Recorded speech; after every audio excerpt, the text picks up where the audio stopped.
En art-thérapie humanitaire, on utilise ces symboles dans un objectif thérapeutique, et non pas dans un objectif artistique ou esthétique.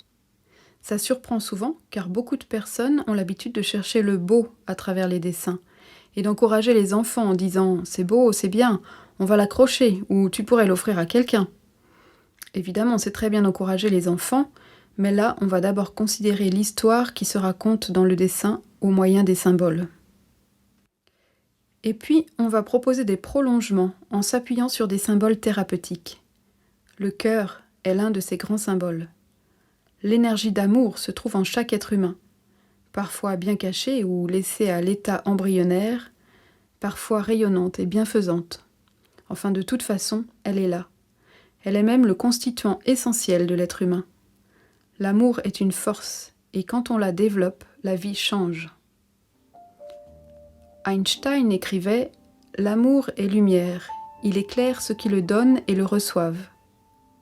L'amour est gravité, il fait que des personnes sont attirées vers d'autres. L'amour est puissance, il démultiplie ce que nous avons de meilleur et permet que l'humanité ne s'éteigne pas dans son égoïsme aveugle. » Pour l'art-thérapie humanitaire, l'amour est une force de guérison, et le dessin du cœur est une manière de l'activer et de la stimuler. Ce symbole est souvent attribué aux fillettes et aux adolescentes insouciantes. Ils s'en retrouvent réduits, moqués, dévalorisés, et c'est un tort, car dessiner un cœur et le remplir soigneusement d'une couleur bienfaisante est un acte thérapeutique puissant, surtout quand il est fait en conscience. Cela apporte un soin à notre sphère affective et sentimentale. Or, nos cœurs ont souvent été blessés dans nos diverses expériences de relation aux autres. C'est le cas pour tout le monde. Et au-delà du soin, le symbole du cœur réveille, dynamise et fait croître la force d'amour en nous. C'est cette force d'amour qui est à la source de la capacité de résilience et de reconstruction de soi et de sa vie. L'amour rempli de douceur rassemble et unifie. Il donne de la force et du courage. Il donne un motif pour bouger et pour changer.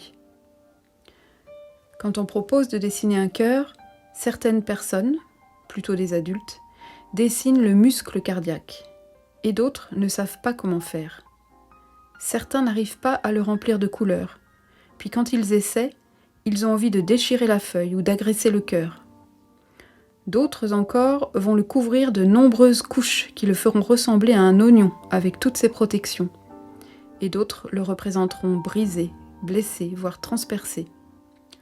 Dessiner ce symbole en art-thérapie n'est jamais anodin. Quand nous l'utilisons pour sa fonction thérapeutique, il est souvent important de rester près de l'enfant ou de l'adulte qui dessine pour l'accompagner avec confiance et l'encourager à aller jusqu'au bout. Et c'est souvent aussi important de valoriser le résultat, car la relation qu'a l'humanité avec le cœur a été très abîmée.